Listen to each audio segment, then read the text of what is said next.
Greetings from Costa Rica. I hope you're doing well. Thank you very much for joining us for our live Wednesday night Costa Rica chat here with Costa Rica Matt. I'm Matt Rosensteel, owner of Latitude 10 Realty, and you may be surprised to find me here in our home kitchen instead of our office at Latitude 10 Realty, where I normally do these Wednesday night live broadcasts. Well, the truth of the matter is, over the last couple days, I've had a little bit of a sniffle that started with our youngest son that I definitely have now. And so I decided it would be absolutely important to focus on my health tonight. I don't want to risk anything. I'm not going out to the office to broadcast. Really just wanted to do it from home so that I can get rest. We have some exciting news. My father-in-law is coming down to Costa Rica, and Suzanne. We can't wait to have family in town, so I wanted to stay home tonight, broadcast and coordinate things from here. There we've got our first contribution from my 4-year-old Daniel, but I'm sure it won't be the last. And anyhow, I appreciate your flexibility in joining me live here from home rather than the office.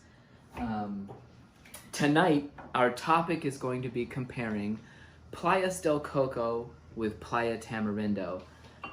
If you've been looking at real estate here in Guanacaste, you've seen definitely that these two communities are two of the most popular places for expats.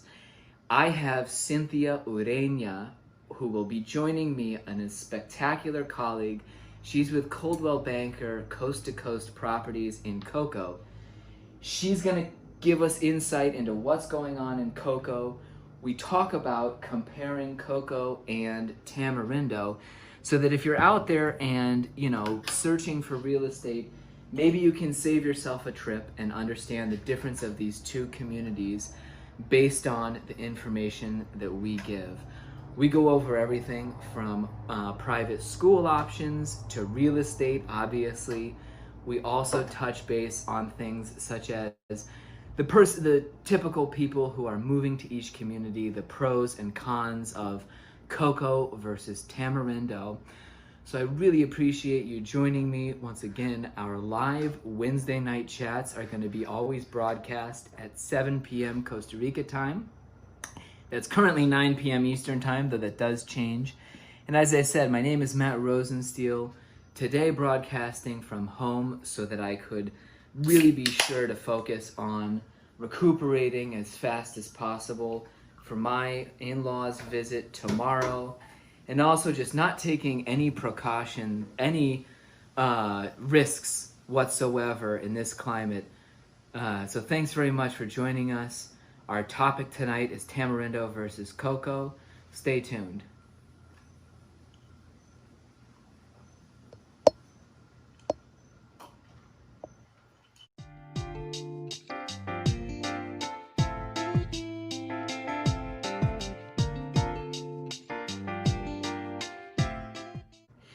Good evening, folks. Thank you very much for joining me from my home. My name is Matt Rosensteel, Latitude 10 Realty, broadcasting live here from Playa Junquial, Guanacaste, Costa Rica, or rather just up the road from Playa Junquial, because rather than my office, today I'm broadcasting and coordinating things from our home. Again, I wasn't feeling too great and really wanted to make sure that I'm not spending extra time outside of the house when I don't have to. And the wonderful thing about my job is that I have the freedom to sit here and broadcast in my jammies when I need to. If you like straightforward information about moving to Costa Rica and you're looking for a realtor to help you navigate the market here in Guanacaste, do be sure to subscribe to my channel and send me an email to matt@lat10realty.com. Let's get on to discussing what we're going to talk about tonight. First of all, I'll give a couple quick news updates, and the main theme that we're going to talk about is a comparison of Playas del Coco versus Playa Tamarindo. Those are two of the most popular communities for expats in Guanacaste, simply because Both the access and different amenities have really attracted development, and over time you've seen people gravitate towards those two communities. They're both very close to the Liberia International Airport, and to help me compare the two, I'm joined by Cynthia Ureña, a colleague who works at Coldwell Banker Coast to Coast Properties in Coco, to give her perspective. Because frankly, I've only been to Playas del Coco a couple times in the entire 13 years that I've lived here, so I really don't know too much about what's going on in the community, and I really don't have too much expertise to share on that subject. When I have clients who are looking in Coco, I'm always forwarding them to Cynthia because I found her to be extremely forthright, honest, and she has 15 years of experience in the community. Obviously, she's Costa Rican, but she moved out there 15 years ago. She really understands things. She's incredibly friendly, and she's someone that I feel absolutely has her clients' best interests at heart. So we'll talk to Cynthia in just a little bit. I'll give you her contact information because if you're interested in Coco, I want you to just directly contact her rather than asking me questions, because to be 100% honest, I simply don't know. And again, that's a big part of the reason I had her on the show tonight. Cheers. There are a couple quick news items that we wanted to touch on tonight because it's funny, the tea actually does start to take a little flavor. I didn't expect that. Couple quick news items to touch on that are important for foreigners here and tourists especially. November brought on the removal of the vehicular restrictions here in Costa Rica. If you had been living here for the last 17 or 18 months, we've grown into this extremely confusing calendar where, you know, if you tried to diagram exactly the logic and all the different rules, certain license plates could drive on certain days and others couldn't. It's all gone as of November, and they're moving towards definitely reopening and easing restrictions. And that can be attributable by and large to the fact that the country is seeing decreasing numbers of COVID hospitalizations, deaths, and cases every day. So before we get to my discussion with Cynthia comparing Playas del Coco to Playa Tamarindo and the general areas, I want to put this in the broader context of your search for a home here in Costa Rica. If you haven't been watching every single video, I forgive you. It's not a big deal. But one of the points that I want to emphasize is that your real estate search in Costa Rica really begins with a location search. And that's why I think these videos, Tamarindo versus Coco or Tamarindo versus the Central Pacific, could be useful.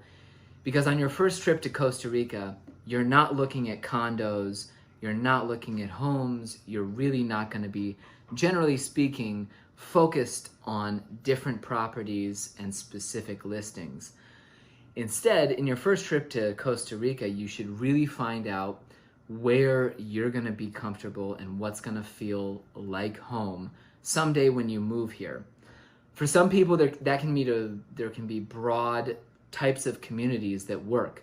I've got clients who have previously lived all over the world, and so it really doesn't matter to them exactly where they are in Costa Rica because they're about as flexible a human being as you can find.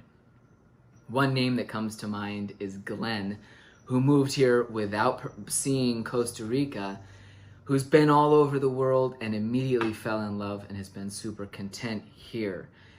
Others who have only lived in a few different places in the US, for example, really have no idea what Costa Rica might be like when you get on the ground, and you're at a huge risk that if you expect it to be anything like San Antonio or Indianapolis or Broad Ripple, you have a big shock coming to you when you come down here. And despite the fact, for example, that a lot of people, everybody is flocking here and this feels very much like the Switzerland of Central America, you still see an awful lot of rusty corrugated tin. You see people's houses surrounded with barbed wire at times. You see all kinds of different things that, you might not have understood were part of Costa Rica and the context until you were actually here. And so what I emphasize over and over and over again is that if you're in the shoes of somebody who is approaching Costa Rica as the first international location that you're going to invest in, if this is going to be your first second home that's not in a very similar place to your home, you should really consider taking a very close look at a lot of communities here and first decide which is a location that actually feels right for you. So without further ado, let's bring on Cynthia Ureña of Coldwell Banker, Coast to Coast Properties, with huge experience in Playas del Coco, so that we can talk about Tamarindo versus Coco. Cynthia Ureña joins me now. She is a colleague who I love referring my clients to when they're looking for real estate up in Playas del Coco. Cynthia moved out to Coco in 2006. She originally came out for a vacation, fell in love, stayed there, and she's now been working in real estate since 2013. She's with Coldwell Banker, Coast to Coast Properties, and she's nice enough to join me for this comparison between the Tamarindo area and Playas del Coco. Thank you very much, Cynthia. Thank you for having me, Matt. It's a pleasure to be here. Thank you. And Cynthia has definitely helped bail me out on, I think, the only 2 times I tried to go up to Coco. I remember texting frantically a few times trying to figure out where the heck I was going. Start out, Cynthia, give us a brief history of the Playas del Coco area, the expat community development there, and what you've seen living there since 2006. All right. Well, Playas del Coco is one of the oldest beach communities in Guanacaste. It's the closest beach town to Liberia, and it's beautiful. We have beautiful sunsets. People is very friendly. The locals are very welcoming to the foreigners, and we have a big community of expats. And when you say the oldest or one of the oldest beach communities in Costa Rica, when did Coco see its tourism development happen? Well, before the recession in 2008, Coco was selling like, hotcakes, and everybody was buying properties even without seeing them. Then after the recession, everything changed. But it was right before the recession when the couple of developers started building, and people was buying like crazy. And who are those developers, and what sorts of projects did they do? There was an Italian group and also a Costa Rican developer. Okay. Should I mention their? No, absolutely. I think one of the reasons there was Coco was absolutely supercharged in those years. The Liberia International Airport. It's only about how far of a drive from the airport. It's only 30 minutes from the airport. Super convenient. Yes. Yeah. Paved roads and easy access. Yeah, in the early 2000s, as soon as flights started landing from the United States and eventually Canada, you had people getting off the plane and driving right over to Playas del Coco. Yes. Tell us a bit about the community today. What are some of the really big businesses, sort of the recognized landmarks? What sort of defines Coco today? Well, we have a beautiful park in front of the beach where people can walk, and they can sit to watch the sunset. They can spend time with their family. There's playgrounds, also basketball field and a volleyball field. Oh, good. Cool. So you've actually got sort of a central park area that's grown up right in the beach. Very cool place to hang out and, enjoy a nice snow cone and also to see the sunset. And lots of restaurants in front of the beach as well. Okay, yeah, beachfront restaurants, they're sort of you don't find them everywhere in Costa Rica, and they're mainly concentrated in tourism hubs like Yes, Coco or Tamarindo.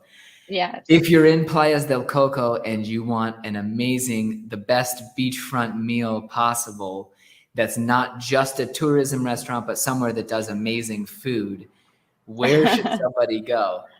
I think El Ancla is a good place. Um, Say I that also again. El Ancla. Okay. That's the name of the restaurant, and it's right in front of the park. Another tourist restaurant will be Father Rooster. Uh-huh. I've Yes, you seen them probably, advertised everywhere. Father Rooster does seem to be sort of a landmark um, yeah, destination yes. kind of place. That other one, El Ancla, excuse me, I've got my own little respiratory thing going on. El Ancla is also right in the park. Yes, Perfect. good food, nice drinks, and that's all you need. Yeah, absolutely. And that's one of the things I really like when we're in a new beach town. Immediately find somewhere to eat right outdoors on the water so that you can people watch and sort of enjoy town. Enjoy the breeze also, Yeah. the Yeah, fresh there's, breeze from the ocean. honestly, in Tamarindo, you find, I feel that a lot of the food on the beach can be lackluster compared to some of the options right just off the water. There are some Mhm. great Pangas is a restaurant that comes to mind, Pico Bistro, Yes, a couple I of love places Pico that are, Bistro. yeah. Pico has amazing food. Pangas Yeah, does as well. yes, There are some beachfront restaurants that do a little better job. Frankly, I haven't eaten at too many because oftentimes you can just see that you're paying tourist prices. And yes. several times at those beachfront restaurants, I've gone and felt like the food wasn't necessarily worth the price as some places. But this isn't a Yeah. food channel. This is Costa Rica real estate here. I've got to stay back on the right topic here.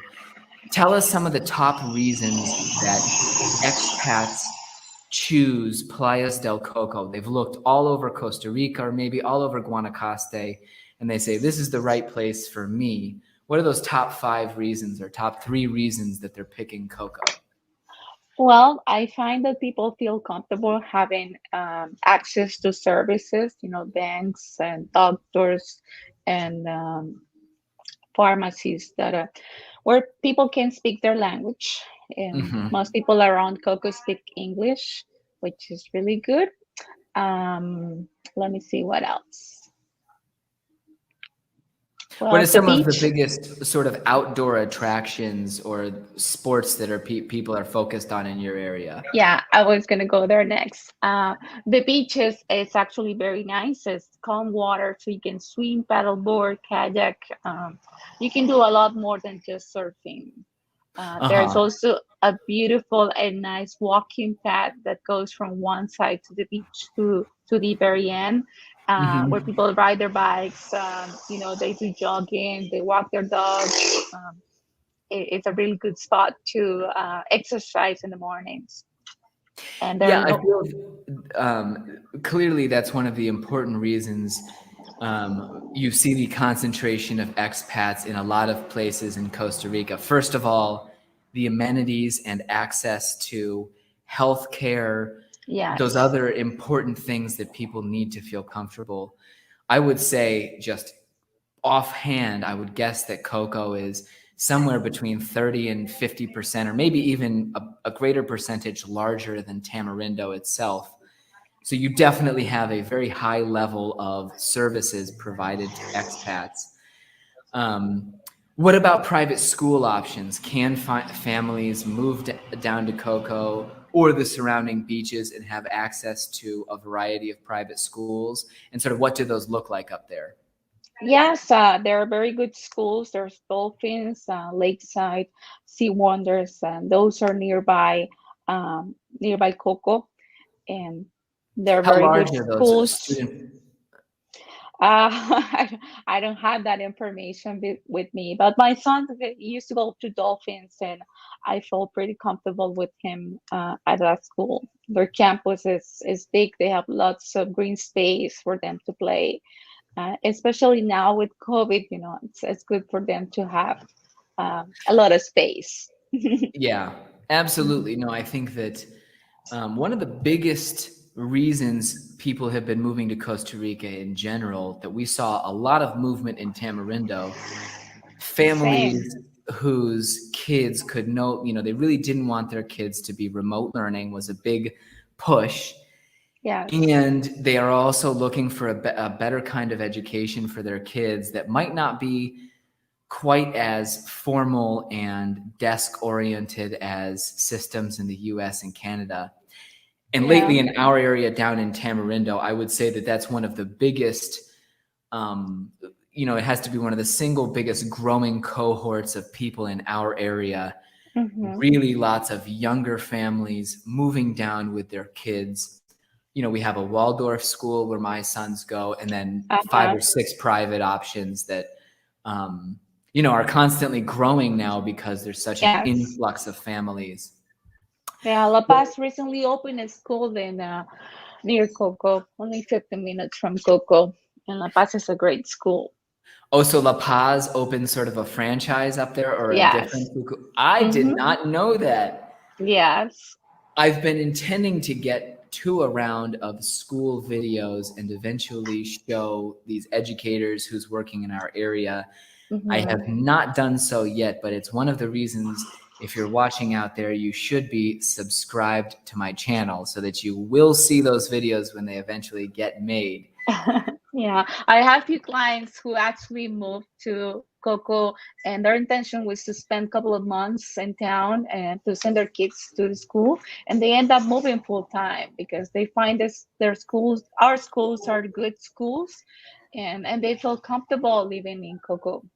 Yeah, absolutely. Yeah. No, and I mean, La Paz Community School in our area is enormous. I don't have Yeah. the number of students there, but it's a very large private school relative to what we're used to.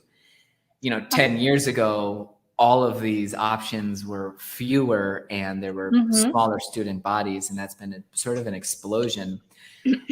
Tell us, Definitely. Mm-hmm. what sorts of, tell us about the person who really loves Coco over other places in Costa Rica. Do they have, um, are we looking at a usually sort of older retiree? Do you get a lot of these families coming in?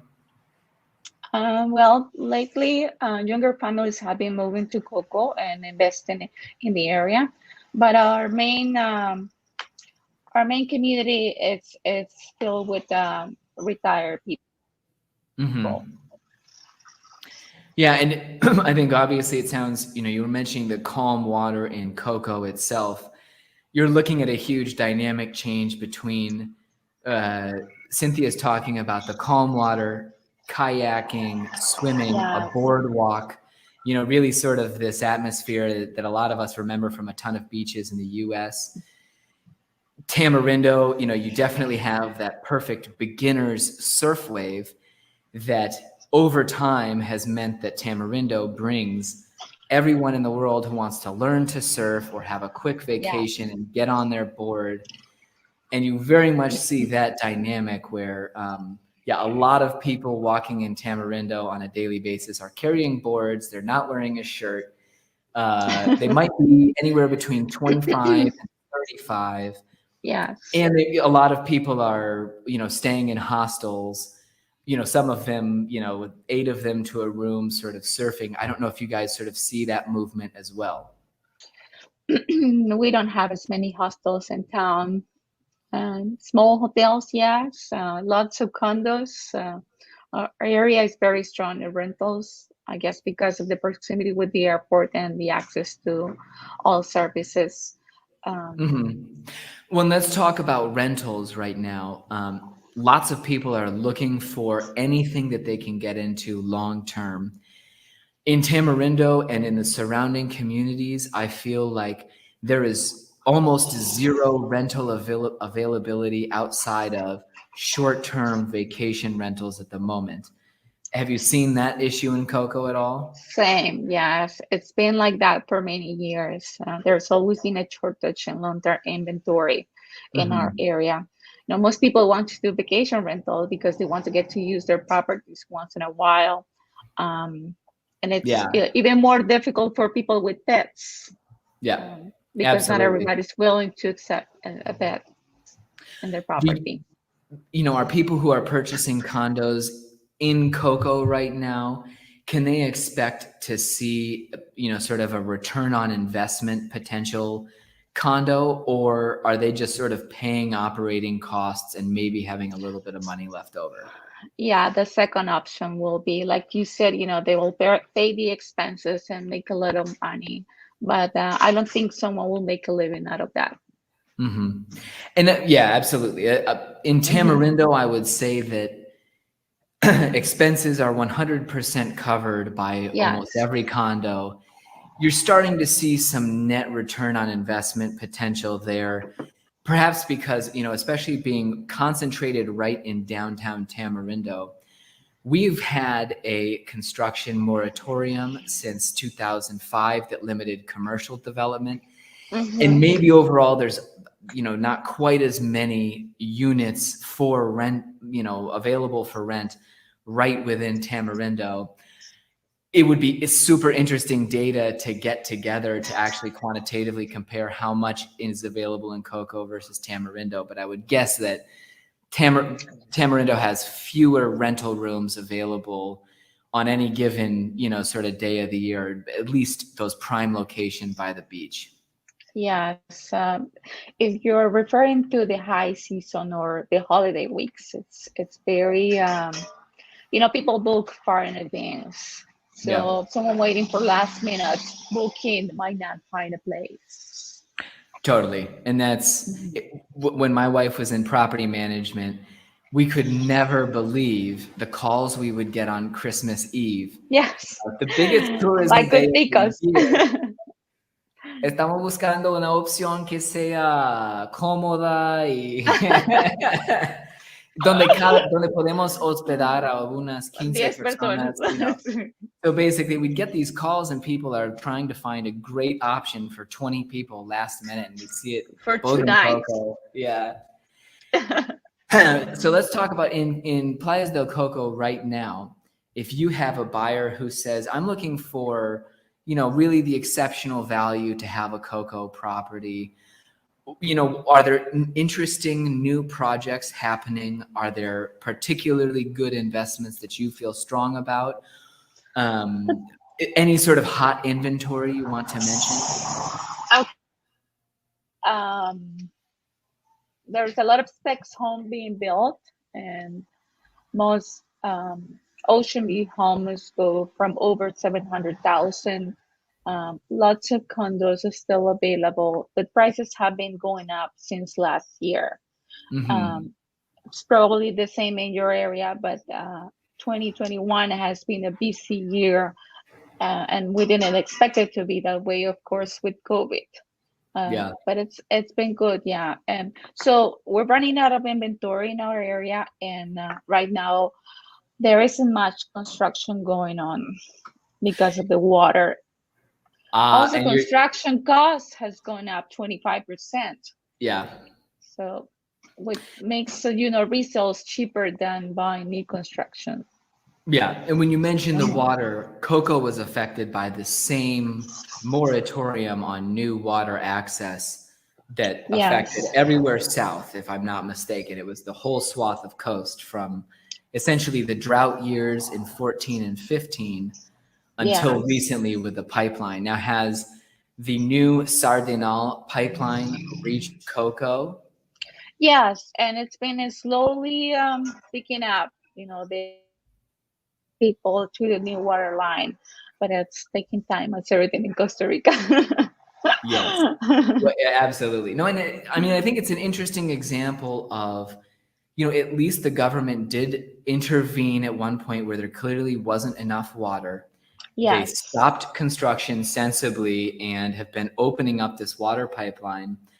You know, it's been another step back in Guanacaste's sort of rapid development, just like 2010, was a massive Yes. crash. And sometimes that can be really nice because you start to see everything moving and all this construction and more activity. And everybody who lives in the place and loves it, the people who've been here since 2006 or 2008 start to think, oh no, all of a sudden this is going to get overdeveloped and too busy. And these little Yes. problems sort of hold things back. It's never going to happen too quickly in Costa Rica. Yes. There's the people that likes that and the people that don't like that. Yeah. So yeah. So you mentioned spec homes being built.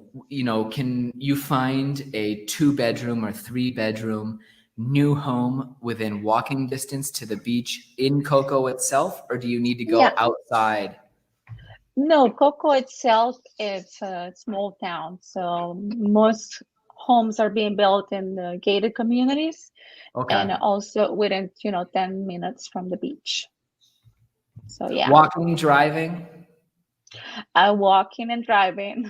Okay. Yes.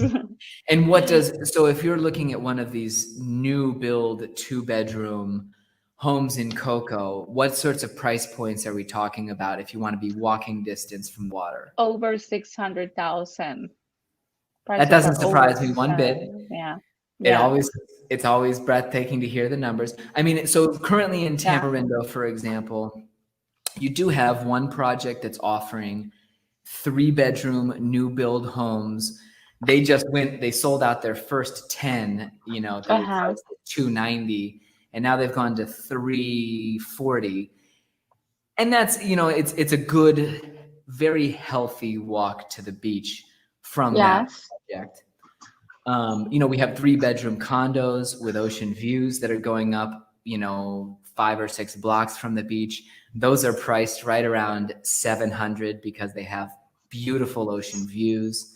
And right down in Tamarindo, we don't have too many gated communities. There's a project that was selling pieces of property in sort of the 180 to 250 range, but you also saw a lot of smaller lots that prior to the pandemic and have been recently purchased at about 150 to 180 for sort of anywhere between 5 and 800 meters. Can you find any undeveloped lots sort of in the area anymore? Yes, there is still inventory around. An ocean view lot with a nice ocean view a lot will be over 300,000. Yeah, and without the view, just sort of in town, what are you looking at? 100,000 at least. Yes. Yeah, that's the ocean view lots in Tamarindo are so few. The ones that actually have real views. Because of course, all of the construction happened on those spots first. Yes, of course. Everybody bought up their home site. They had, one absolutely massive ocean view lot sell up in the mid 400s as one of the last sort of ridge top parcels. Now you're seeing if you want to be in a gated community like Senderos, just outside of Tamarindo, which is high-end, very luxury concept. But in Senderos, you're looking at, at least 1.2 million for an ocean view home built to what they're going to allow it. A lot, I think you can pick up for 500, but that's in a high-end community, ocean view, like Senderos. And really, we don't have too many ocean view options. There was a project called the Enclave, where they sold out ocean view lots in the 400s that are right in Langosta. So yeah, we've had disappearing inventory. Yeah, it's the market is changing. Yeah, definitely a lack of construction has affected that, and now people are sort of racing to create things. So let's go to the flip side, the negative side of the coin for another question here. When people come to Coco and they say, this isn't right for me, or for example, they buy a property there and 2 years later they say, I want to sell, this wasn't for me. What are their reasons? What are the drawbacks that people typically get pushed away from Coco for? Um, Let me think. Well, the beach, because they might like a beach that is not a calm beach like our beach. Um, they might want a place with more activity, and Coco is really a quiet place. Uh-huh. It is. There's not much of a nightlife party scene during the high season? Um, well, yes and no. Not like Tamarindo. Nothing like Tamarindo. Coco is definitely quieter. Okay. And that's, yeah, for sure you feel that, I've only, like I said, been to Coco, I think on 2 different little trips. Yeah, You don't get the feeling that it's gonna be a party town, whereas Tamarindo, people are there to party. Like yeah. it's, yeah, Sorry. for sure. There's Yeah. that component of Tamarindo that's spring break. And for sure, like Christmas, New Year's, and Easter weeks in Tamarindo are an absolute Crazy. huge, crazy party and Yes. conglomerate of people. I doubt, do they have electronic music festivals up in Coco very often? Not anymore. No, no. We used to have regular roots events, but Yeah. not anymore. One final question, Tamarindo, obviously, we're affected by the fact that the entire bay was declared national park for the Uh-huh. wildlife. So in Tamarindo, within 500 meters of the beach, now you can't build over 3 stories. Are there height restrictions in Coco that will sort of keep buildings smaller, or might you see bigger development there down the line? There are the new zoning plan doesn't allow people to build more than 10 meters height Perfect. um, So you're in in the front of same the boat. beach. Yes. Yeah. After that, I think the restrictions goes to 18 meters. Okay. No, Mhm. absolutely. And to me, that's reassuring. I love parts of Costa Rica where you don't see endless towers, from the beach. And Yeah. now you guys are in the canton of La Cruz. No, we're in the Canton of Carrillo. Carrillo, that's right. Carrillo. I don't Yes. know my county geography well enough. And I should have known that one of my sons was born in the canton of Carrillo. I But see. yeah, it's a great place. Um, so they have now a plan regulador cantonal de la zona marítima. Yes.